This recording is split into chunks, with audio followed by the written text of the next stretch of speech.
Hi, I'm Beth with TB Properties Buys Land. We're going to continue our series on fact or fiction, myth or reality, and today we're going to talk about inherited land. Is it truly a blessing? So when we think about inheritances, inheriting a home or land, that can seem like that's quite a boon in that, you can sell that, you can make some money and do something with that. And then, you get that first bill from the tax assessor's office for property taxes on that property. And that can be, kind of a gut punch.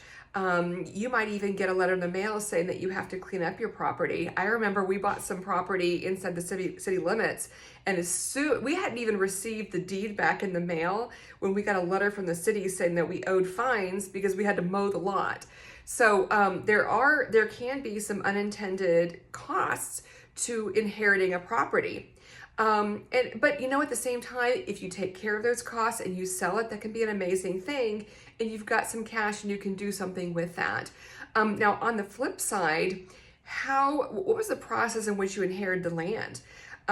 Whose deed or whose name was that deed in? So if you've got inherited property, maybe it's from, a parent or a grandparent.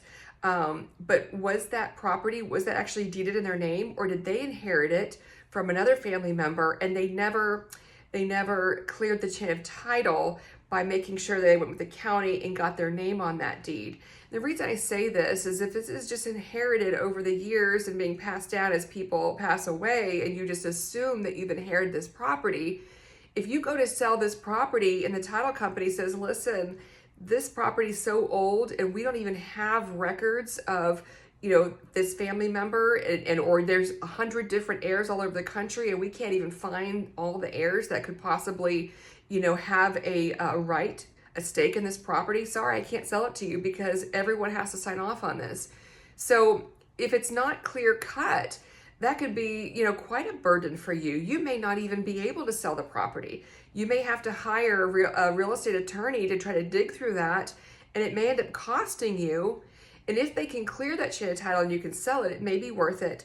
But if you pay for that attorney and they can't clear the chain of title and you can't sell that property, now you're out money. Okay, so here at TB Properties Buys Land, we work with inherited property quite a bit.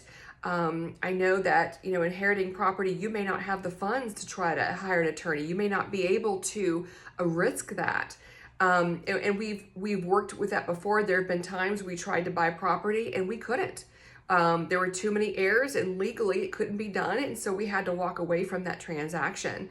But that is something that we're knowledgeable about. We've worked with title companies and attorneys. We've worked with affidavits of heirship to make sure that legally, someone could sell their property to us. The chain of title, is documented. There's title insurance on the property for you, and you're able to get paid in cash and quickly. So if you've got inherited property, inherited vacant land, feel free to reach out to TB Properties Buys Land. We purchase 10 plus acres all over the country. We exclusively work with title companies for your safety as well as for ours. We pay quickly with cash. We don't have to get a loan to secure the transaction. So reach out to us. We look forward to working with you. Thanks again for following us on this series of myth or fact or fiction, myth or reality.